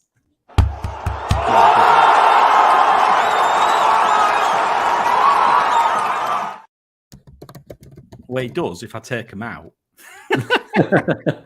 Obviously, Son's still in there, but there we go. And Haaland is still in there right now. But if Haaland is fit, Haaland is the top of the metric. Again, out of 100. Obviously, his minutes now are pulling him down a bit, which probably is right to think about that, because it's concerned that, is he going to play? So that's pulled him down a bit, and that's pulled him closer to KDB. But minutes 54, Haul 90, returns 100, and points 100 in the last 6 game weeks. Or last 6. Where's Nima's captain? Hang on a second. He's not even on the list. And then this week's percentiles, fixture difficulty 100, anytime return 98, expected 98, and zones 96, average 94. It's so obvious if he's fit, but don't we know that? So let's look at the next option. Who's the next option? Well, it's KDB. Rested overnight, I understand. Again, I'm still trying to catch up with things. It's only getting daylight here right now. 90 haul, 90 return, 96 points, 100 fixture difficulty, 100 anytime return, 100 expected points, 78 zone. That's because it just averages him. And so ignore that almost, take that to 93. It's basically the same. So KDB for me is as good a captain shout this week as Haaland. And if I will captain one or the other almost certainly. I think if Haaland is out, I will own KDB. That's where I'm probably going. As for the rest, Foden, God only knows, played again overnight. Cancelo, we've already said, it looks good, but could they concede? If they concede, that takes him away from that, takes that number down somewhat. Then you've got Kane. Without Son now, you've got an argument that he's not so good now. Wilson is sat around there, starting to show up. Trossard, Bowen, Almiron, I've put him in now, just so you've got him in for a list. And then obviously Son's injured. So for me, I think it's a City player without a shadow of a doubt. If you want to know where Salah is, I can tell you. Salah's number this week is 52. Oh. He is behind Calvert-Lewin. I'm going to enjoy those differential captaincy points if Haaland doesn't start. With all honesty, look, owning him's enough right now, Nima. Quite honestly, just owning Salah is enough. I know you could have a great time with it. I can't see it. Look, I just can't see it. No, if Foden starts, I think that's a no-brainer for me. If Haaland's out, I'll just have to go for it. That fixture is very attractive for me. So, should we go to some of the questions then? And then I'm going to have to jump off in 5 minutes. So we'll go before that and just carry on without me. Yeah, no, I've started the questions. So first one was from Buffy Ahmed Elaz. Good day, gents. Hold Salah or go for De Bruyne? Free transfer, go for De Bruyne. Yeah, I think if you can do it in a free transfer. I'm assuming you don't have Triple City like Foden That's the blocking thing, you. isn't it? That's the thing. The only slight negative to that is, do you want Salah back next week? Yeah. No. Because for all I've just called him out, don't want him next week. Don't want him the week after. Don't want him the week after that. Against Southampton right next week, aren't they? Nope. At home. Captain shout next week. Maybe. We'll see. Nope. As much as I've just called him out. Haaland will be back. Surely he'll be back by the following week. From 53 on the metric to against Spurs to captain the next week, I'm not buying it. Something's not right. The fixture difficulty is horrible. Got a question from Andy. I've got Castagna versus Webster decision, leaning towards Castagna. So I think that's obviously Leicester away at Everton. Brighton do have a good fixture, but are they away as well? I think I'm sure I wrote that down somewhere. I saw that earlier on. Yeah, Brighton are away to Wolves. Yeah, Wolves. That was the one. Webster's numbers are Webster's potentially better than Castagna for me. Was it the headed matchups as well? Were quite didn't see that. I can't remember. Let me have a look. Yeah, I think the headed matchups were quite appealing, but it's a tough one. I would always go for like the fullback over the centre back personally. Yeah, but I would go. I would generally agree with you, but in this case, I would probably go with the defender that is facing the team that has no striker than the defender that's facing the team that has a brand new striker coming back. Yeah, no, that's a good point. Yeah, no, that's not too bad. Jesus or Kane for this week. It's a tough one. But just because of the 4 yellows, it has to be Kane for the 2. Yeah, I agree. As much as we've just called it out. I know it says for this week, but it's like you're going to have them for both weeks, right? Spurs, if Spurs get anything, it'll be Kane. It's like, oh, Spurs have scored. Oh, it's Kane, right? If they're going to get anything, it'll be Kane. They're playing Liverpool. Liverpool can't defend away from home to save their lives. Jesus on 4 yellow cards. Kane. Yeah. Yep. Trossard or Benrahma. Trossard. It is Trossard for me. Yeah, it's Trossard. Asking for a friend, if you own Kane, sell or keep? I think keep. Keep. Yes. Yeah. Like the only way I'd sell is if you have 2 free transfers and you hear Foden doesn't start and you're doing Foden to De Bruyne, Kane to Wilson or something like that. That's not bad for a 2 free transfer move. Do you think Doherty plays? I don't think I can answer this with any conviction. I would always just wait for the journalist Paul O'Keefe's predicted lineup, to be completely honest.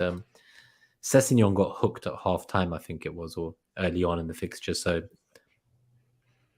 I guess you could maybe see Sessegnon, Doherty, and no Perisic. Like, what's the upside here? Doherty against Liverpool. I think it's more just that like it's a benching decision. Like, do I play him or do I sell him and buy someone else because I don't have a bench player to cover him if he doesn't start or something? I might start him because he's one of your 3, isn't he? Gay, Doherty, I might start him. I mean, look, we'll see what Paul O'Keefe has to say, right? Because he tends to be right. So I'll tell you what else I'm going to do this week. I'm going to pay a very, very close attention to these hive mind predictions this week as well. They'll be out on Friday afternoon. That'll be when I'll start to think about what I'm doing this week, and not until Friday. Yeah, I'm going to really ignore it till Friday. Especially with the 1:30 deadline on a Saturday and chances of early news. I think I'll be holding on. So Andy Martin, Gaeta or Ramsdale. I'm playing Gaeta this week. I don't have that much hopes away at West Ham, but I mean, look, if it's the choice between the two of, is it just this week? I think it's just which one to play. I'm assuming he has both goalkeepers. Yeah. I would go Ramsdale. That's the thing I was going to say. Although I have Gaeta, I don't feel great about that. And with Ramsdale, like, I wouldn't be that surprised if it ended as a 1-0 or 0-0. Yeah, if nothing else, he's going to get save points, and it could be quite tight as well. And who knows? So for me, I think Ramsdale. Neither are particularly good. Yeah. Okay. Let's keep it quick fire before you have to head. So trio. Any chance Perisic plays up top in Son's place? So no. I don't see it. Yeah, I don't see it. No. Like, I know he can play up there, but I think it will be more. It's too big a game. I think Matt Doherty should play up top. But I'm not convinced. And like, let's see the predicted lineup if he's even in it. But there could be a way to squeeze in all the fullbacks if he's playing up top. I do get that. But Elron covered 2 free transfers. Would you do Mo to KDB and Foden to a mid under 8.8? That seems very appealing for 2 free transfers if you hear Foden's not playing. The issue is, are we going to take? I wouldn't make that decision right now. No. I would literally make that if you hear that Foden isn't playing. That's probably the only time. If you get the news, it sounds great. Yeah, Bowen or Trossard. Bowen has the 2 home fixtures. He does have the penalties, we think, because obviously the last one that got taken, he wasn't on the pitch. Benrahma took it. Benrahma scored many fixtures. I would be going for Trossard personally, but again, it's a tough call. 2 home fixtures. If I was looking at on-field performance, I would go Trossard. If I was looking at fixture difficulty, I would go Bowen. Yeah, I think that's a good fair split. Mm-hmm. So yeah. And then Matthew Kane is just why do you think? So I think they actually said Spurs and Arsenal, not Liverpool. Sorry. So Spurs and Arsenal were limited, scoring 2 only in their home games against Fulham. So I don't know about Spurs. I think you answered that part, Gabe. I think where you said that they're kind of struggling to create anyway. From an Arsenal point of view, I think I just pulled up the data from that fixture actually from when I did the Arsenal Fulham review. So I think Arsenal just weren't clinical. The reality is they didn't really do much at all in the first half. We struggled to get into that game. And obviously Gabriel Magalhaes made the error that then meant that Fulham went 1-0 up. And it was the first game where we were 1-0 down and we had to see that we have the character to not let our heads drop and come back. And then we scored in quick succession after Mitrovic. We got the second goal. I think that game for Arsenal was more about coming back from behind and proving they can come back from behind to win. And they just weren't clinical. But when you actually looked at the raw stats, there wasn't that much going in Fulham's favor. Possession was 71% Arsenal.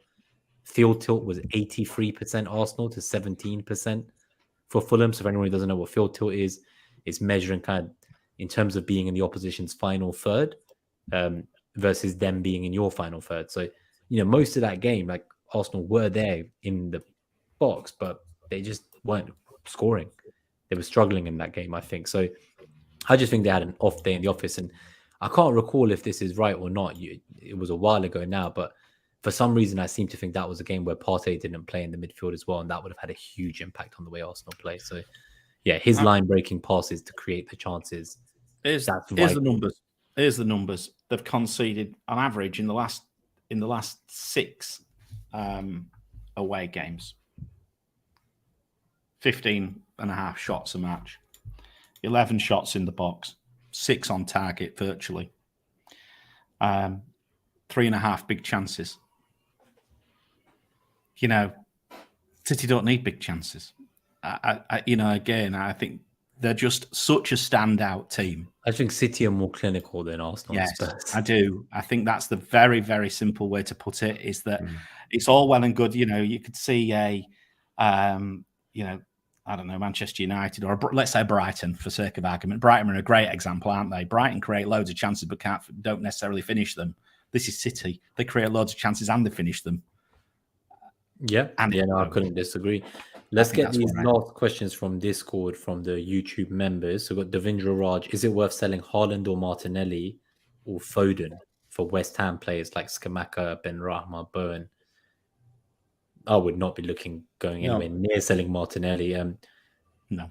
Haaland for Scamacca, that just screams of something going wrong there. I think that's too much. And I don't know if it's for a hit. Let us know on Discord, Davindra Raj. FPL teacher with his common difficult question of the week. What are the ideal traits of a short-term player punt right before the World Cup? It's very meta. Yeah, what are the ideal traits you look for? I guess it comes down to what we said earlier about Trossard and Bowen.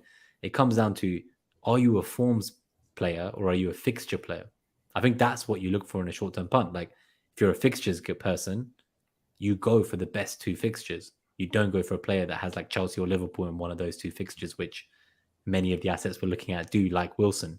And ownership. Form player, and ownership. So I think you add in ownership. So it's kind of for me, ownership was actually the first thing I thought of when I read that question the other day, which is I kind of think that I would be looking for a sub 5% owned player.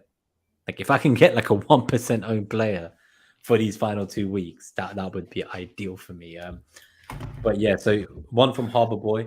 Why are so many? Well, just really quickly on Teach's question, because I don't think it's just necessarily a form versus fixtures thing. It's also like role in the team. Has the role changed, and is it building their confidence? And the confidence does have to relate to form, but I would say like how the team is using them as the player as we're heading into kind of like the end of our unlimited transfers.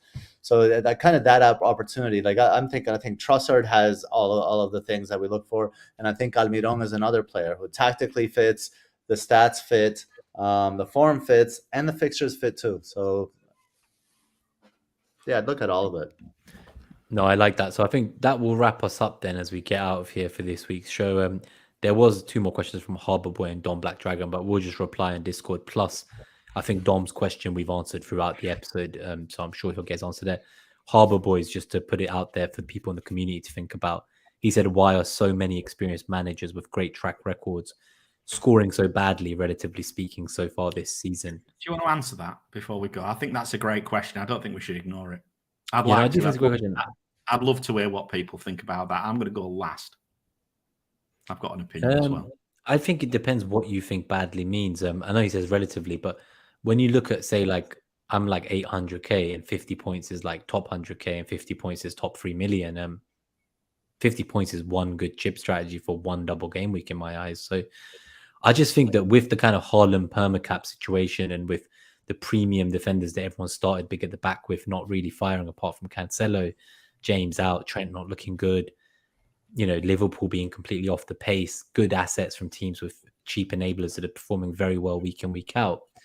It's meant teams have just become much more similar than perhaps in other years. Previously, we always needed like a couple of captaincy options each week, and now I don't think we do. And yeah, that's kind of my view. And I just think that every season's unique and you got to adapt to it. And I think people have maybe not adapted to the lessons of this season quick enough, hence being left behind. But I think there's ample time to come back. And as you say, their pedigree and experience and great track records, I think they probably back themselves to get back into that top 100k. That's kind of like my annual target. I aim for top 100k. If I just miss it, I don't mind. But that's kind of the goalpost I'm working towards every season. So I'm always looking how far am I from that and what do I need to do in terms of short-term goals to get closer to it. Gabe, what's your perspective? And then I'll just finish off.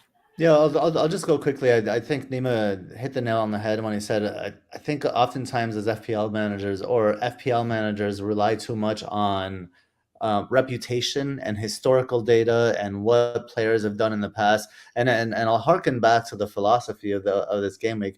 And what I meant by it was you do have to adapt. You have to become the season in front of you.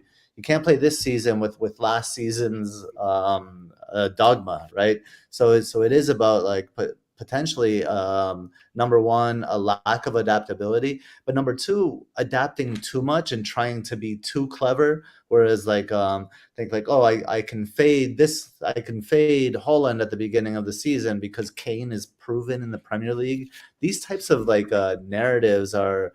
I'm gonna bring Darwin in right away because he returned in the first game week. When you don't even know what his role is, what Firmino's relationship to the team, like you don't know anything, and so I think it's like narratives from seasons past and narratives from new players that a lot of managers really don't know much about because people are so Premier League centric, and that's really where all of their experience is. So I would say those two things. Yeah, I'll just come from another context, really. I'm sitting 29th in Rockstar's League. I'm at about 300k. There's a lot of content creators who that league is a killer. Really that's like you can go from like top 10 like to 40th overnight. Andy knows all about that league. It's sadly tough. I don't have it in my. Look, I want to just say, so first things first. I wouldn't say all content creators are doing badly. And I think we can't really say Raptor was like in the top 10. Raptor would say he's doing very well. But I mean, look, I'm going to come at it from a slightly different angle. I think in a sense, perhaps we are being too sensible. Perhaps we are paying with a bit too much fear for going too differential. I think there's an element of that. The problem is that the template's been so strong. The chances of trying to find a gain somewhere is actually very, very difficult as well. And then the last thing to throw in is the fact we've got so many different things which have happened.